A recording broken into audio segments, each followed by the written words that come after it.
কিছু কিছু স্বপ্ন কখনো কখনো মানুষের জীবনে অনেকটা জায়গা জুড়ে থাকে। 2021 সালের কলেজ লাইফে দেখা বাইকে করে লাদাখ ভ্রমণের স্বপ্ন 2025 সালে এসে পূর্ণ করব তা কখনো ভাবিনি। Ladakh, the land of high passes, এ যেন এক অন্য অনুভূতি, এক অনন্য ইচ্ছে শক্তির অপর নাম, যাকে ছোঁয়ার স্বপ্ন অনেকেই দেখে, কিন্তু কেউ ছুতে পায়, আবার কারো কাছে পরিস্থিতির চাপে স্বপ্নই হয়ে রয়ে যায়। আমাদের এই লাদাখ ভ্রমণ শুধু আমাদের নয়, আমাদের সাথে সেই সকল মানুষদেরও স্বপ্ন পূরণ করা, যাদের কাছে লাদাখ ভ্রমণ এখনো একটি স্বপ্ন হয়ে রয়ে গেছে।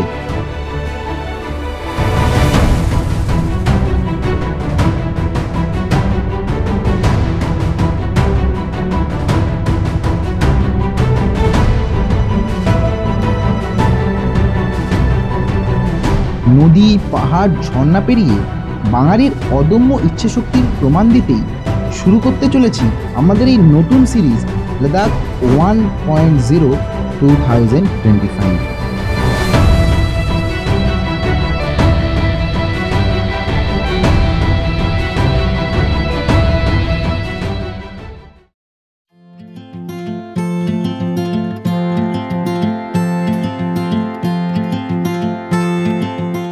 Good evening everyone. আজকে 11ই সেপ্টেম্বর, আর আশা করি তোমরা টাইটেল, থাম্বনেল আর ইন্ট্রো দেখে বুঝতেই পেরে গেছো যে এই এপিসোডটা বা এই সিরিজটা কি নিয়ে হতে চলেছে। হ্যাঁ, আমরা আগামীকাল পাড়ি দিতে চলেছি আমাদের স্বপ্নের রাইড, মানে প্রত্যেকটা বাইকারের যে স্বপ্নের রাইড হয় লাদাখের উদ্দেশ্যে। আজকে 11ই সেপ্টেম্বর, আর এই মুহূর্তে আমি রয়েছি আমার কলকাতার ফ্ল্যাটে। প্রিভিয়াস রাইডের দরুন বেশিরভাগ জিনিসপত্র এখানে রয়ে গেছিলো, তাই জন্য সমস্ত জিনিসপত্র প্যাক করে নিয়েছি। আর প্যাক করে নিয়ে আমি আজকে বেরিয়ে পড়বো আমার হোম টাউনের উদ্দেশ্যে। এখন প্রায় সন্ধ্যাবেলা, একটু পরে বেরিয়ে পড়বো আমার হোম টাউনের উদ্দেশ্যে। হোম টাউনে পৌঁছে ওখানে আরও কিছু জিনিসপত্র রয়েছে, সেগুলো প্যাক করে আজকে একটা টান ঘুম দেবো। আর আগামীকাল রাত্রেবেলা শুরু হতে চলেছে আমাদের স্বপ্নের যাত্রা। আমি বেশিরভাগ রাইড কলকাতা থেকে শুরু করি, বাট এই রাইডটা আমি মিদনাপুর থেকে শুরু করতে চাইছি, কেননা আমরা পুজোর ছুটিটাকে কাজে লাগিয়ে যেতে চলেছি আমাদের স্বপ্নের অ্যাডভেঞ্চার বা স্বপ্নের যাত্রা লাদাখের উদ্দেশ্যে। তো তার আগে আমি বাবা মা আর আমার বন্ধুদের সাথে কিছুক্ষণ সময় কাটাতে চাইছি, তো যার জন্য রাইডটা ওইখান থেকেই শুরু করব। একটাই ডিফারেন্স হবে, যখন তোমরা কলকাতা থেকে লাদাখ যাও, তোমরা কলকাতা থেকে ডানকুনি হয়ে দুর্গাপুর এক্সপ্রেস হয়ে কানেক্ট করো। আমরা শুধু ডানকুনি হয়ে দুর্গাপুর এক্সপ্রেস হয়ে কানেক্ট করবো না, আমরা বাঁকুড়া হয়ে দুর্গাপুর এক্সপ্রেস হয়ে কানেক্ট করবো। জাস্ট 100 কিলোমিটারের রাস্তার ডিফারেন্স, বাকি গোটা রাস্তাটাই কিন্তু সেম। তোমরা যারা আমার চ্যানেলে নতুন আছো, তোমরা কিন্তু এই এপিসোডটা পুরো দেখো আর এই গোটা সিরিজটা পুরো দেখার চেষ্টা করো, কেননা আমরা কোথায় থাকতে চলেছি, কি খেতে চলেছি, কি প্রবলেমে পড়তে চলেছি, সেগুলো কিভাবে সমাধান করতে চলেছি, সমস্ত ইনফরমেশন কিন্তু তোমাদের সাথে শেয়ার করবো, যাতে পরবর্তীকালে তোমরা যদি লাদাখ রাইড করো বা স্পিতি রাইড করো, তাহলে তোমাদের কিন্তু সেই জিনিসটা অনেকটা সুবিধা হবে। দেখো, আমি কি ক্যারি করছি, কি ক্যারি করছি না, সমস্ত নিয়ে একটা আলাদা ইনফরমেটিভ ভিডিও আমি অলরেডি বানিয়ে দিয়েছি আর আমার চ্যানেলে রয়েছে। তা সুতরাং সেইগুলো আমি দেখিয়ে সময় নষ্ট করবো না, তোমাদেরকে আসল কন্টেন্টে আসল ইনফরমেশন দেওয়ার চেষ্টা করবো। চলো এবার বেরিয়ে পড়ি, একদম দেখা হবে এরপরে মোটো ব্লগিং সেটআপে। লাদাখ রাইড 2025। পুজোর ছুটিকে কাজে লাগিয়ে লে লাদাখ ঘুরতে যাচ্ছি, কেননা পুজোতে এবছর ঘরে থাকছি না। এখন থাকতে চলেছি হোম টাউন মিদনাপুর। আরও অনেকটা রাস্তা বাকি, প্রায় 750 কিলোমিটার চালিয়ে আমাদের প্রথম স্টপ হবে। এক নয়তো বানারসি, নাহলে কানপুর। তো সেটা দেখা যাবে আমাদের শরীরের ক্ষমতার উপরে আর ক্যাপাবিলিটির উপরে ডিপেন্ড করছে কতটা কি করতে পারি। তো চলো শুরু করছি লে লাদাখ রাইড 2025। সেপ্টেম্বর মাসের 12 তারিখ, ঠিক আছে, রাত্রি 11টা, সেপ্টেম্বর মাসের 12 তারিখ। আর আমরা বেরিয়েছি মিদনাপুর শহর থেকে। মিদনাপুর শহর একদম সমতলে, কিন্তু তোমরা দেখতে পাচ্ছ কীরকম পরিমাণে ফগ হাইওয়েতে এরকম পরিমাণে ফগ, মানে মিদনাপুর থেকে বাঁকুড়া যাচ্ছি এইরকম পরিমাণে ফগ। মানে এখান থেকে আমাদের অ্যাডভেঞ্চার স্টার্ট করে দিল, মানে ঘর থেকে জাস্ট 10 কিলোমিটার এসছি, এখান থেকেই আমাদের অ্যাডভেঞ্চার কিন্তু স্টার্ট হয়ে গেল। প্রায় 12টা বাজতে যাচ্ছে, 11টা 20 বাজে, আর এইরকম ঘন জঙ্গল। মেদিনীপুর থেকে দুর্গাপুরের রাস্তার মাঝখানে এরকম ঘন জঙ্গল প্রায় 50 থেকে 60 কিলোমিটার রয়েছে মাঝে মাঝে। টোটাল মিদনাপুর থেকে দুর্গাপুরের ডিস্টেন্স হচ্ছে 155 কিলোমিটার, আর তার মধ্যে এইরকম ঘন জঙ্গল রয়েছে প্রায়। এখানে না হাতি ফাতি বেরানোর একটা সম্ভাবনা থাকে, কিন্তু আমার যেটা সবচেয়ে বড় ভয় সেটা হচ্ছে মানুষ। এই রাত্রেবেলা আমার কাছে অনেক এসেন্সিয়াল জিনিসপত্র রয়েছে। সবচেয়ে বড় কথা, আমার প্রাণ, আমার পার্টনারের প্রাণ, আমাদের দুজনের প্রাণ হচ্ছে সবচেয়ে বেশি ভ্যালুয়েবল। তো এই জঙ্গলের মধ্যে দিয়ে আমরা যত তাড়াতাড়ি বেরাতে পারি তত তাড়াতাড়ি ভালো। সামনে গিয়ে আমরা ঠিক দুর্গাপুরে পরে আমরা ন্যাশনাল হাই রোডে উঠে যাব। এগুলো হচ্ছে সব মানে সাব হাইওয়ে রাস্তা। তো এখান থেকে যত তাড়াতাড়ি বেরাতে পারি তত তাড়াতাড়ি ভালো। তো একটু ট্রেনে বেরাবো রাত্রেবেলা, তোমাদের কি দেখাবো, একদম হাই রোডে উঠে যখন খুব ভালো আলো পাবো না তখন তোমাদের ভালোভাবে দেখাবো। মাঝে মাঝে কিছু এক্সপিরিয়েন্স তোমাদের শেয়ার করবো, দুর্ধর্ষ রোমাঞ্চকর এক্সপিরিয়েন্স।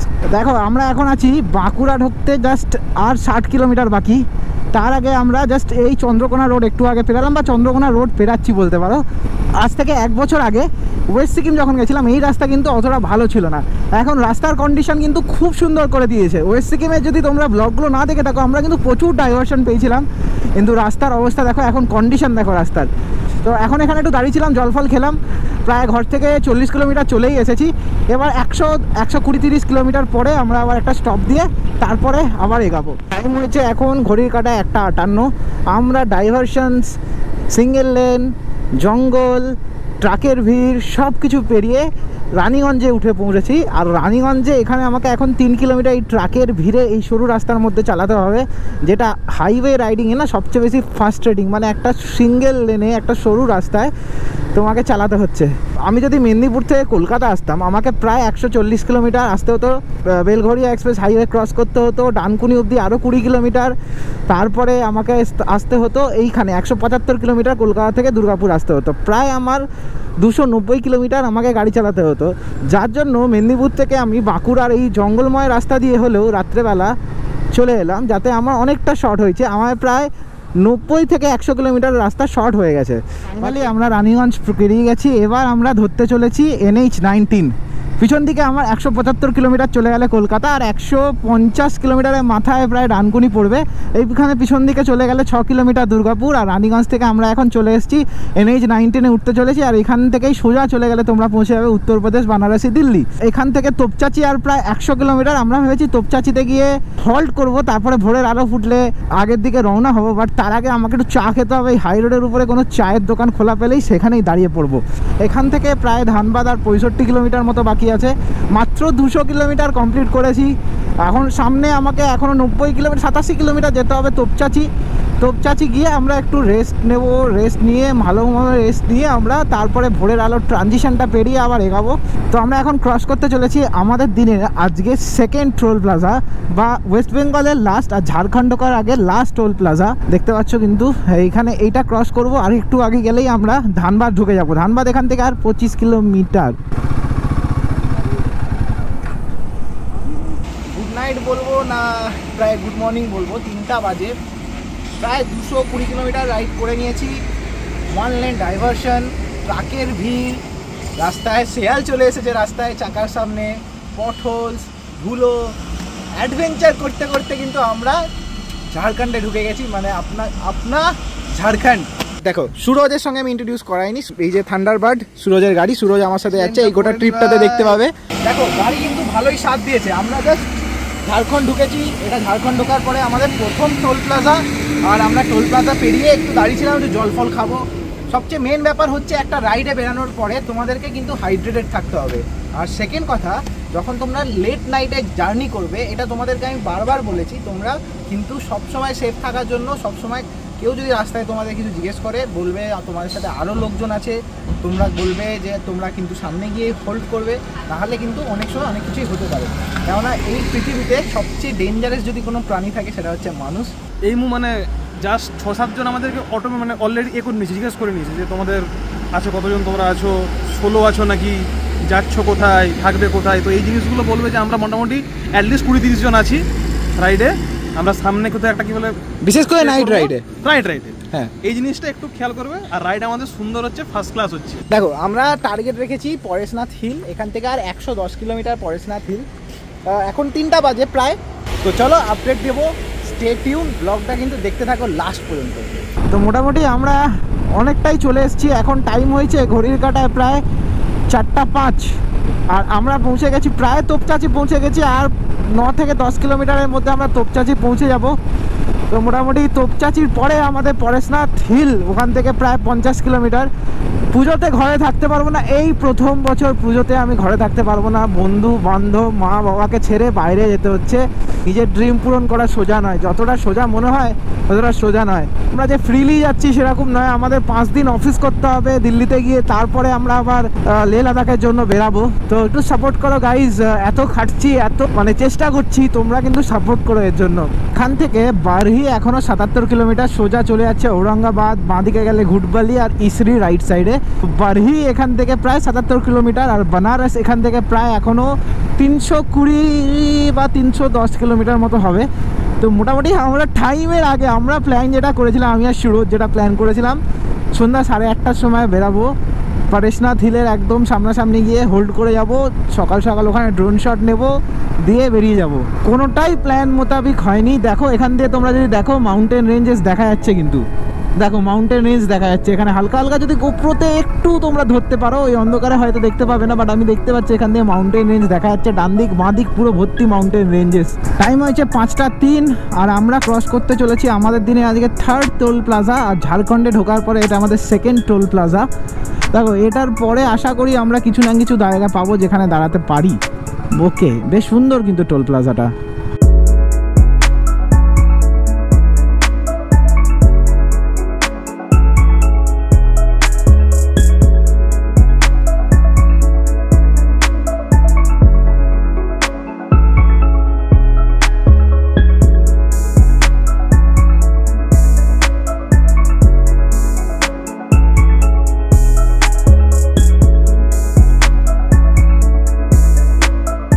ঝাড়খণ্ড ঢোকার পরে 2nd টোল প্লাজা ক্রস করে এখানে চা খেতে দাঁড়িয়েছিলাম। দিদি কিন্তু খুব সুন্দর চা বানায়, আর এখানে চা খেয়ে আমরা এখন যাবো সোজা বানারস। বানারস এখান দিয়ে 320 কিলোমিটার প্রায়। তো চলো স্টার্ট করি আবার এগেইন প্রেসিং। এখন প্রায় 6টা বাজে, মানে 1 ঘন্টা রেস্ট নিলাম, 1 ঘন্টা।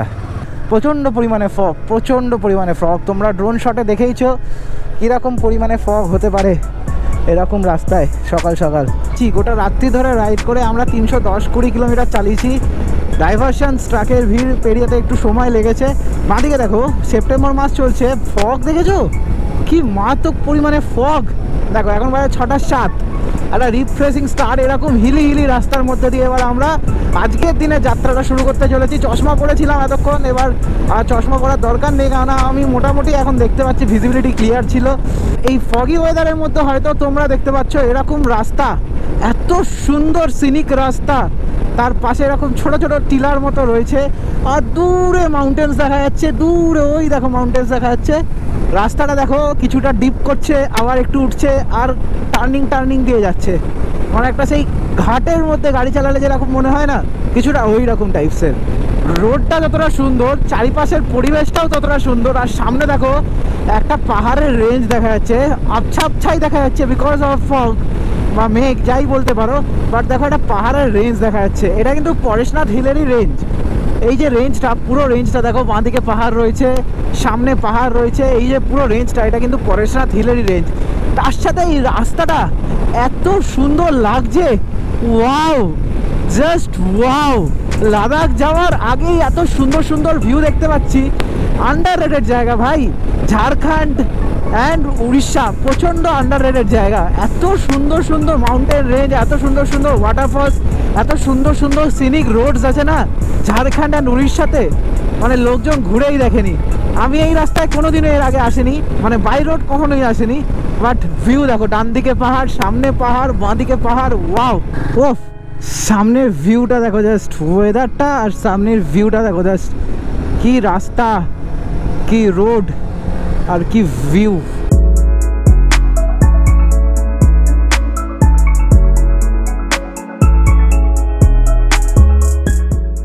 মোটামুটি এই যে এইচপির পেট্রোল পাম্পে তেল ভরলাম। এখান থেকে আমার টোটাল 1200 টাকার তেল লাগলো, আর যখন ঘর থেকে বেরিয়েছিলাম তখন 1600 টাকার তেল ভরেছিলাম। আমি যেটা দেখলাম সেটা হচ্ছে আমার মাইলেজ দিচ্ছে প্রায় 31 মাইলেজ দিচ্ছে। পৌঁছেছি বারহি। তো দেখতে পাচ্ছ সোজা চলে গেলে দিল্লি, পিছনের দিকে কলকাতা, বাঁ দিকে হাজারিবাগ, আর ডান দিকে হচ্ছে কোডার্ম, ফার্স্টে গয়া, তারপরে সোন নদীকে পেরিয়ে সোন নদী ব্রিজ ক্রস করে আমরা ঢুকবো উত্তরপ্রদেশ। দেখো এখান থেকে গয়া হচ্ছে 82 কিলোমিটার, চৌপাড়া 19 কিলোমিটার, আর Banarasi 280 kilometre. So welcome to the 4th toll plaza of our day.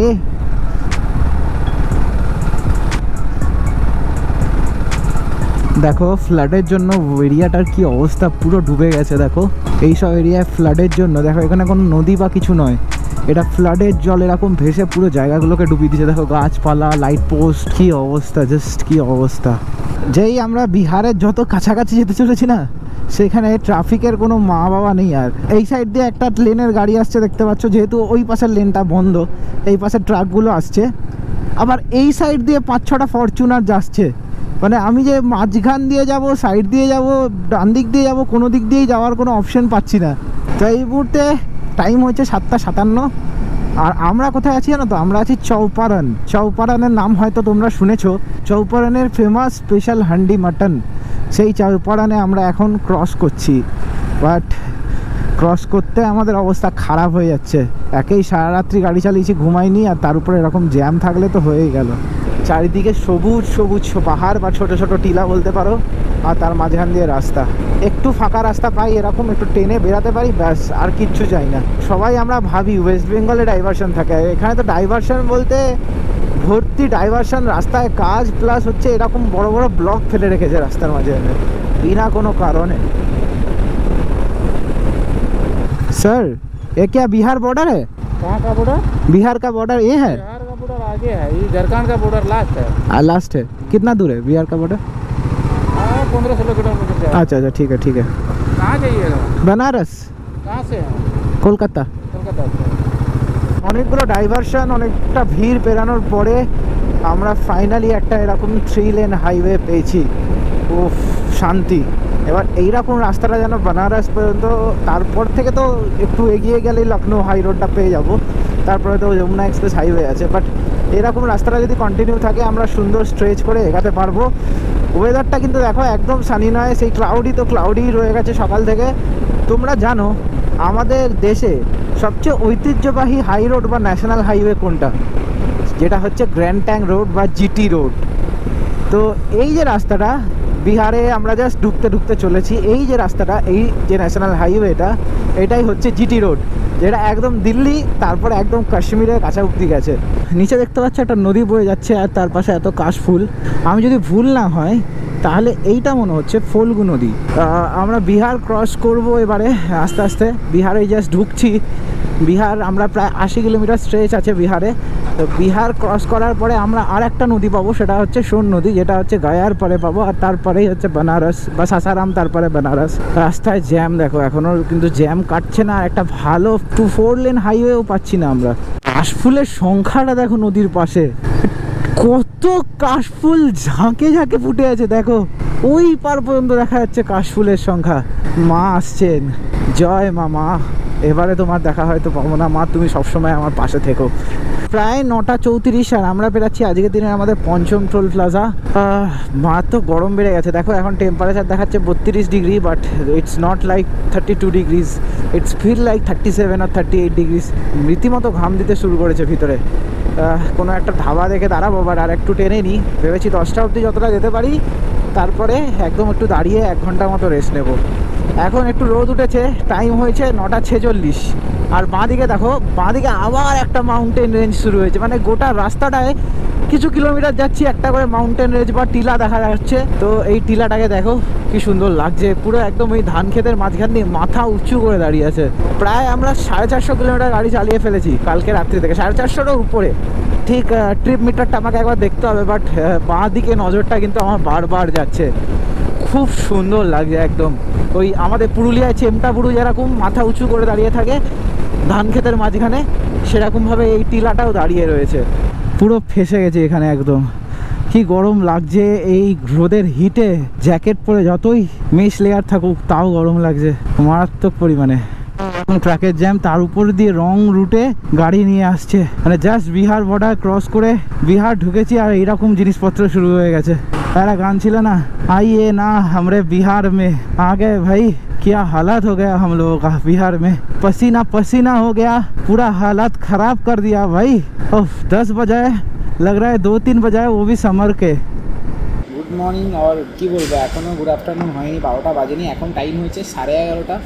আর আমরা এখনও বেনারস থেকে প্রায় 150 কিলোমিটার দূরে। কারণ কি এত লেট হলো, এত লেট করে আমরা 510-20 কিলোমিটার কমপ্লিট করলাম? বিকজ ডাইভারশনস। তোমরা যখনই ঝাড়খণ্ড বর্ডার পেরিয়ে বিহার বর্ডার ঢোকার মানে ঠিক আগে থেকে 30 কিলোমিটার আগে থেকে আর 30 কিলোমিটার পর পর্যন্ত এত ডাইভারশনস, এত লরি জ্যাম। মানে বিহার যখন থেকে ঢুকেছি মানে একটা ট্রাফিক আইনের তো কোনো সিগন্যাল দেখতে পাইনি। প্রথম কথা, সরু রাস্তা, 1 লেন রাস্তা, তার মধ্যে লরি 3টা লরি পরপর দাঁড়িয়ে আছে, তার মাঝখান দিয়ে বাইক বেরানোর জায়গা আছে, মানে যে লেনে যাচ্ছে সেই লেনে বাইক বেরাচ্ছে, উল্টো দিক দিয়ে আবার 4 চাকা আসছে। ভাবতে পারছো কীরকম সিচুয়েশনে আমরা পড়েছি। কালকে সারা রাত্রি ঘুম হয়নি, পরশুদিন রাত্রে এক্সাইটমেন্টের জন্য ঘুম হয়নি। এসে আমরা এখানে আলুর পরোটা আর পনির পরোটা খেলাম। কেমন ছিল খাবার বল? খাবার খুব সুন্দর ছিল, আর যেটা তুই বললি এক্স্যাক্টলি, নো পুলিশ, কোনো সিগন্যালে একটা পুলিশও নেই। রাস্তা খুব ভালো, রাস্তা একদম পুরো ডাইভারশনস আছে, 4 লেন পুরো চওড়া পুরো রাস্তা, কিন্তু এত ডাইভারশন যে মানে কন্টিনিউ চালানো যাচ্ছে না। হ্যাঁ, লেট হয়ে যাচ্ছে আর প্রচুর দেরি হচ্ছে এক একটা জায়গায়। আমরা এতটা রাত্রিবেলা জার্নি করেছি। প্রথমত ওই বাঁকুড়া থেকে দুর্গাপুরের রাস্তাটা, বাবা বাপরে বাপ কি জঘন্য রাস্তা। তো আমাদের একটু এনার্জির দরকার ছিল, এই জন্য আমরা ব্ল্যাক কফি অর্ডার করেছি। এই মুহূর্তে আমরা জাস্ট বানারসি থেকে একটু দূরে আছি। যে প্ল্যানটা যেটা এখন রয়েছে, প্রচণ্ড পরিমাণে হিউমিডিটি, এখানে প্রচণ্ড গরম লাগছে। একটু প্ল্যান করেছি যে এখানে কিছুক্ষণ রেস্ট করব, ব্ল্যাক কফিটা শেষ করব, যদি একটু এনার্জি ফিল হয় তারপরে বেরাবো। বেরিয়ে ফার্স্ট টার্গেট হচ্ছে আমাদের বানারস কমপ্লিট করা। বানারসে গিয়ে একটু হোল্ড করব। আজকে আমরা চাইছি যে এখন আমরা 510-20 কিলোমিটার চালিয়েছি, আরও 300 কিলোমিটার মানে 850 কিলোমিটার মতো যদি আজকে চালিয়ে নিই, তাহলে আমরা কালকে দিল্লির জন্য প্রায় 500 থেকে 550 কিলোমিটার মতো রাখছি। কি সুরজ? একদম 600 মতো আমরা রাখতে পারবো। তো মোটামুটি এটাই টার্গেট রয়েছে, যে কালকে তো যমুনা এক্সপ্রেস হাইওয়ে পেয়ে যাবো, একদম টানা বেরিয়ে চলে যাব, সেটা নিয়ে চাপ নেই। I am enjoying the black coffee now. তোমার সঙ্গে আবার দেখা হচ্ছে মোটো ব্লগিং সেটআপে। প্রচণ্ড টায়ার্ড হয়ে গেছি গাইস, ব্ল্যাক কফিটা দরকার এনার্জির জন্য। তোমরা যখন চৌপাড়ান পেরাবে, তারপরে ঝাড়খণ্ড বর্ডার পেরিয়ে বিহার বর্ডারে ঢুকবে, দিয়ে তোমরা সাসারাম কানেক্ট করবে। এই রাস্তায় না ধাবার পরিমাণ খুবই কম, খুবই দূরে দূরে ধাবা রয়েছে। তার মধ্যে এটা একটা খুবই সুন্দর ধাবা, রিজনেবল প্রাইসে খুব ভালো খাবার পাওয়া যায়। ইনফরমেশনটা দিয়ে রাখলাম, তোমরা যদি এরপরে কোনো দিনও প্ল্যান করছো বানারসি আসার বা লাদাখ যাওয়ার বা দিল্লি যাওয়ার, তোমাদের জন্য কাজে লাগবে। চলো এবার বেরাই এখান থেকে দুগ্গা দুগ্গা করে।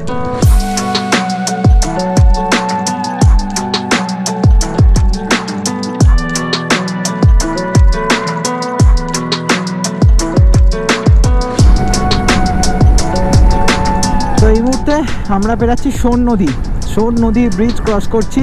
পিছনে আমরা গয়াকে ফেলে এসেছি। আর দেখো এই যে সেপ্টেম্বর মাসের 13 তারিখ পুজো আসছে, কাশফুল। ওয়েদারটা দেখো ক্লাউডি, আর এতটাই ফগ আছে যে ওপাশে শহরের এইগুলোকেও দেখা যাচ্ছে না, বাড়িগুলোকেও দেখা যাচ্ছে না, পুরো টিলায় ভর্তি। আর দেখো নিচে সবুজ ধান ক্ষেত, কি সুন্দর ভিউ। ঘুম পাচ্ছে হালকা হালকা, ভিউটা দেখে না ঘুমটা চলে গেল পুরো। ঘড়ির কাটায় টাইম হয়েছে 12:53। আর সামনে একজন ভাইয়া মিলেছিল, মানে গাড়িতে করে যাচ্ছিল, আমাকে হাত দেখিয়ে দাঁড় করালো, দাঁড় করিয়ে আমার সাথে ফটো তুললো। ফটো তুলে তার আগে তার প্রথম রিকোয়ারমেন্টটা ছিল যে তুমি প্লিজ ক্যামেরা বন্ধ করো, কেননা আমি ক্যামেরাতে খুব সাই, মানে ফটো দেখাতে চাই না, তাই জন্য আমি ক্যামেরা ক্যাপচার করতে পারলাম না তোমাদের জন্য। বাট ভাইয়ার খুব ইচ্ছা আছে গাড়ি নিয়ে লেহ লাদাখ যাওয়ার, তো আমাকে তাই জন্য দাঁড় করিয়েছিল, দাঁড় করিয়ে ফটো তুললো আমার সাথে, আমার নাম্বার নিল, যে এর পরের বারে যদি কোনোদিনও যাই তাহলে আমাকে তাকে নিয়ে যেতে হবে। এটাই তো মানে যখন লং ট্রিপ করি না, এই সব মানুষগুলো না আমাদের এনার্জি, আমাদের মোটিভেশনকে আরও বেশি বাড়িয়ে দেয়। ঘুম পাচ্ছিল, সব ঘুম দূর হয়ে গেল। আর কিছু কিছু সময় না ভগবানও কিছু জিনিস খুব মঙ্গলের জন্যই করে।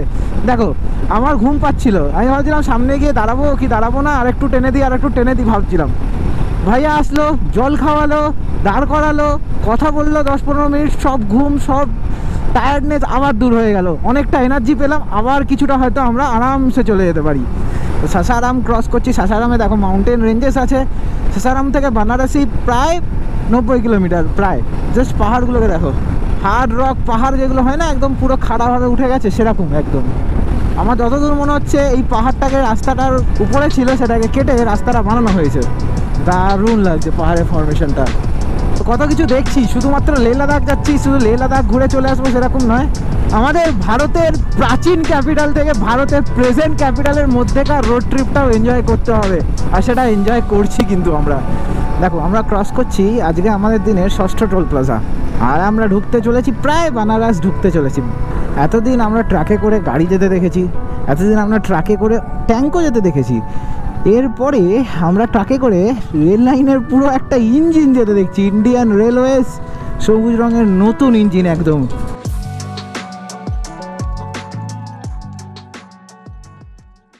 चाहिए उसको 4 लपड़ साला को। ठीक है। देखिए अब मेरा हैंडल का लॉक बिगड़ गया। हाँ यहाँ से स्टार्ट नहीं हो रहा ना।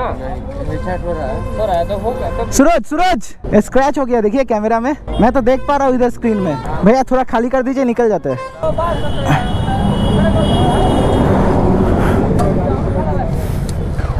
मैंने उसको बचा दिया, जानते हो, वो मर जाता, बड़ा गाड़ी होता ना मर जाता। ঝামেলা শেষ নেই। দেখো মনে হচ্ছে একটু হ্যান্ডেলটা হালকা ডান দিকে বেঁকে গেছে হালকা, আর বস্তাটা পুরোটাই এটার উপরে পড়েছে। কি হয়েছে কি না হয়েছে রয়্যাল এনফিল্ড শোরুমে গেছি তারপরেই তোমাদের সঙ্গে পুরো কথাটা বলছি। এখান থেকে 12 কিলোমিটার হচ্ছে রয়্যাল এনফিল্ড শোরুম, তারপরে বাকিটা আমি তোমাদের সঙ্গে বলছি যে কি হয়েছিল অ্যাকচুয়ালি আমার সাথে। যারা তোমরা আমাকে ফেসবুক থেকে চেনো বা ফেসবুক থেকে জানো তারা হয়তো এখনই আপডেট পেয়ে গেছো, মানে আমি এখনই আপডেট দিয়ে দিয়েছি। বাট পুরো ব্লগ যারা দেখছো তাদের জন্য রয়্যাল এনফিল্ড শোরুম আমাকে পৌঁছাতে হবে। তারপরে আমি তোমাদেরকে বলছি যে কেন বিহারের রোডে যতই ভালো হাই রোড হোক, যতই ভালো যা হোক, বি অ্যাওয়্যার। তো এই মুহূর্তে আমরা আছি মোহনিয়া বলে একটা জায়গায়, যেটা পড়ে বিহারে, মানে জাস্ট বানারসির আগে পড়ে এরকম জায়গায়। একটু আগে তোমাদেরকে বললাম যে কি হয়েছিল কি না হয়েছিল সেটা তোমাদেরকে বলবো। তো অ্যাকচুয়ালি হয়েছেটা কি, এই যে হাইওয়েটা দেখছো 6 লেন হাইওয়ে, এই হাইওয়ের উপর দিয়ে আমি প্রায় 80-তে ক্রুজ করছিলাম, জাস্ট ক্রুজ করছিলাম। সুরজ ছিল আমার পিছনে, আর তারপরে একটা লোক মাথায় দুটো সিমেন্টের বস্তা নিয়ে রাস্তা পেরোচ্ছে ওই পাশ থেকে এই পাশে। পেছন দিক থেকে তার কেউ একজন ডাকে, সে মাঝ রাস্তায় দুটো সিমেন্টের বস্তা মাথায় নিয়ে এরকম করে পিছন ঘুরে দেখছে। আর আমি দেখেছি সে দাঁড়িয়ে গেছে, করে কমিয়ে দিয়ে স্পিড 30-এ এসে তার রাইট সাইড দিয়ে বেরাতে গেছি, সে আরও সরে চলে আসে। তাতে আমি গাড়িটা থামিয়ে দিই। থামিয়ে দেওয়ার পরে সে দুটো বস্তাকে আমার গাড়ির পুরো একদম সামনের যেখানে ডিসপ্লেটা আছে তার উপরে চাপিয়ে দেয়। তাতে কি হয়েছে তোমাদেরকে এবার দেখাই। এই যে দেখছো এতটা বড় ফুটো হয়ে গেছে, আমার চাবিটা এইরকমভাবে বেঁকে এই সাইডে ঠেকে গেছিলো, তার জন্য আমার চাবিটা বেরও করতে পারছিল না, বহু কষ্টে বের করেছি। তারপরে চাবিটা আর মানে ঘুরছিলই না, ডুপ্লিকেট চাবি থাকার জন্য আমি এটাকে খুলে যাই হোক করে এই রয়্যাল এনফিল্ড শোরুমে এসেছি। ওই যেখানে অ্যাক্সিডেন্ট হয়েছে সেখান থেকে 10-12 কিলোমিটার। বি অ্যালার্ট, যখন তোমরা হাই রোডে ক্রুজিং করছো রাত দিনের বেলা কি হয় না, লোকজন যা পাত্তা তাই করে যাচ্ছে, বিশেষ করে এই সব জায়গায়। এই যে এটা হচ্ছে অরিজিনাল চাবি, এটা পুরো বেঁকে তুবড়ে গেছিলো। এটা রয়্যাল এনফিল্ড শোরুমে আসার পরে আমার মনে হচ্ছিলো হ্যান্ডেলটাও বেঁকে গেছিলো, আয়নাগুলো পুরো লুজ হয়ে গেছিলো, এই আয়নাগুলো সব লুজ হয়ে গেছিলো। আমি রয়্যাল এনফিল্ড শোরুমে আসলাম, ভাইয়া জাস্ট একবার গাড়ি দেখলো, ভাইয়া आपका नाम बता दीजिए थोड़ा। अनिल शर्मा। अच्छा, आप इधर काम कर रहे हैं। তোমরা যদি এই রাস্তা দিয়ে আসছো, রয়্যাল এনফিল্ডের কোনো গাড়ি নিয়ে আসছো, তোমরা কিন্তু ইনারকে চিনে রাখো, মানে একবার হাত দিয়ে তোমার গাড়িতে কি প্রবলেম রয়েছে সব বলে দেবে। সুরজের গাড়িটাও জাস্ট আমাদের রাইডে বেরানোর আগের দিন ফুল সার্ভিসিং করেছে, তাতেও অনেক ফল্ট থাকা সত্ত্বেও দাদা একবার হাত দিয়ে বলে দিয়েছে কী কী ফল্ট আছে, আর সত্যি সেই ফল্টগুলো আমরা ধরতে পেরেছি। আমার গাড়িতে ফগ লাইট লুজ হয়ে গেছিলো, এই আয়নাগুলো লুজ হয়ে গেছিলো, চাবিটা ঠিক করা ছিল না, সব কিছু দাদা বিনা পয়সায়, মানে আমার কাছে 1 টাকা নেবে না, বলছিল বলছে দিতে হবে না, আপনারা এত দূর যাচ্ছ, তোমরা আরামসে যাও, তোমাদের জন্যই তো আমরা আছি। মানে এই যে মেন্টালিটিটা না, এটা আমাদের ওখানে কোথাও দেখতে পাই না। এইটার জন্য কি বলিস সুরজ? তো আমি খুশি হয়ে দাদাকে কিছু দিয়েছি। ভাইয়া বহুত বহুত থ্যাংক ইউ আপকো। তো বারবার বলছি, তোমরা যদি এই রাস্তায় আসো, মোহনিয়াতে একটা রয়্যাল এনফিল্ডের শোরুম আছে, তোমরা কিন্তু এখানে চেক করাতে পারো। আর দাদাকে দেখে রাখলে দাদার কাছে এসে তোমরা একবার চেক করাবে, দাদা সব ইস্যু বলে দিতে পারবে।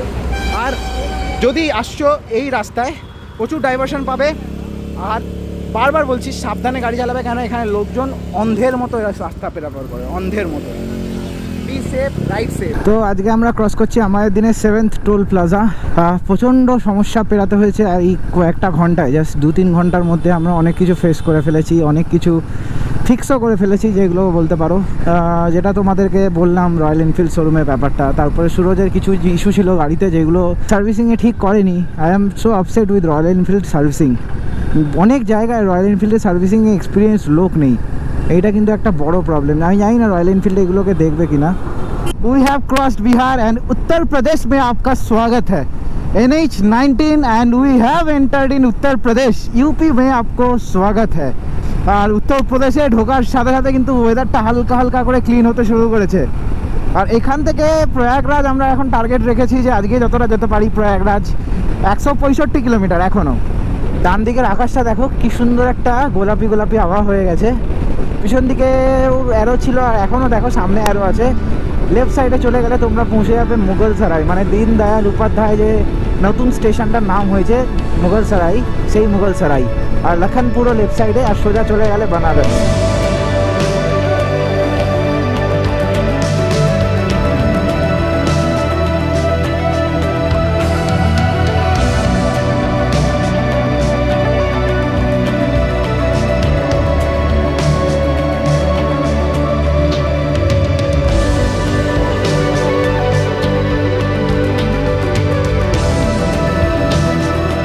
তো যখন কুম্ভ হয়েছিল মহাকুম্ভ, এই মহাকুম্ভের সময় কিন্তু এখানের ইনফ্রাস্ট্রাকচার প্রচণ্ড উন্নত করা হয়েছে। আর এই সব রাস্তায় একজন এক একটা গাড়ি প্রায় 1-2 দিন ধরে আটকে ছিল। মানে এই সব রাস্তা ক্রস করতে আমরা এতটা ইজিলি ক্রস করছি। তো যখন মহাকুম্ভ হয়েছিল এই প্রয়াগরাজের এইটুকুনি প্যাচ 100 কিলোমিটার প্যাচ ক্রস করতে মিনিমাম 1-1.5 দিন সময় লেগে গেছে সবার।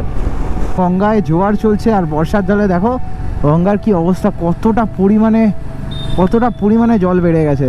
দেখো এইটা হচ্ছে বানারস শহর, পৃথিবীর সবচেয়ে প্রাচীন শহর, যেটাকে আমরা কাশী বলে চিনি, সেই শহর যেটার বর্তমান নাম বানারস।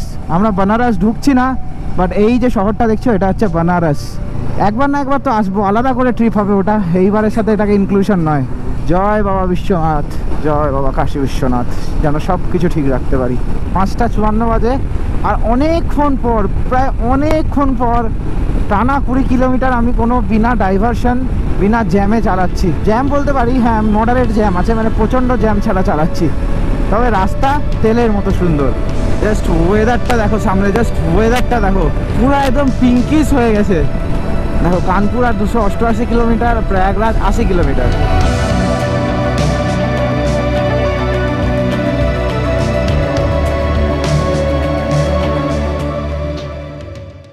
আমরা এখন প্রয়াগরাজের থেকে মাত্র 30 কিলোমিটার দূরে রয়েছি। আর 30 কিলোমিটারও নয়, 20 কিলোমিটারের মতো দূরে রয়েছি। আর রাস্তা দেখো কি সুন্দর, কিন্তু প্রবলেমটা হচ্ছে আমাকে প্রয়াগরাজের কাছে হোটেল নিতে হলে প্রায় প্রয়াগরাজের ভিতরের দিকে ঢুকতে হবে 30-40 কিলোমিটার। ওটা আমি চাইছি না। যেটা আমি একটা রাস্তার উপরে ভালো হোটেল পেলে খুব ভালো হয়, তাতে আমরা একদম সকালবেলা উঠে এই এনএইচটা ধরে বেরিয়ে যেতে পারি। চলো এখান থেকে রাইট সাইডে চলে গেলে প্রয়াগরাজ 40 কিলোমিটার, সঙ্গম হচ্ছে 38 কিলোমিটার, আর লেফট সাইডে চলে গেলে কানপুর। তো আমাকে একটু এখানে ম্যাপটা লাগাতে হবে, কারণ এখানে দুটো রাস্তা কানপুর যায়। আমার যেটা সবচেয়ে শর্ট সেটা আমাকে ধরতে হবে। এ দেখো রাইট সাইডে প্রয়াগরাজ 40 কিলোমিটার ভিতরে যেতে হবে, আর লেফট সাইডে হচ্ছে কানপুর। তা দেখো জাস্ট মনে হচ্ছে যেন চলেই যাই, সব ক্লান্তি দূর হয়ে গেছে। এত সুন্দর রাস্তা, ভাই কি রাস্তা, এইরকম রাস্তা কেন শুরু থেকে আমরা পাইনি। 95 টাকা এখানে তেলের দাম, আমাদের ওখানের থেকে প্রায় 10 টাকা কম। बस छोड़ दीजिए इधर सामने होटल वगैरह किधर मिलेगा? हम लोग इस साइड जाएंगे। हाँ कहाँ पर? सनसोर। कितना दूर है? 10 किलोमीटर। আচ্ছা, সিম্পল জিনিসকে এক্সট্রিম লেভেলে নিয়ে চলে গেছি আমরা। কানপুর এক্সপ্রেস ওয়েতে ঢুকে গেছি, যেখানে কোনো এক্সিট নেই। প্রায় 50-60 কিলোমিটার গাড়ি চালিয়ে দিলাম এই রাস্তায়, একটা এক্সিট পাচ্ছি না যে আমরা এক্সিট করে কোথাও যাবো, কোনো হোটেল কিছু নেই, শুধু অন্ধকার, শুধু চালিয়েই যাচ্ছি। কি করি কোনো কিছু উপায় ভেবে পাচ্ছি না। তো আমাদের কাছে চালানো ছাড়া আর কোনো অপশন নেই। তো একটু এক্সট্রিম রাইড চলছে, প্রায় আমাদের 900-950 কিলোমিটার কমপ্লিট হয়ে গেল। ডু নট ডু দিস, বারবার বলছি ডু নট ডু দিস। আমরা যে ভুলটা করেছি সেটা তোমরা করো না।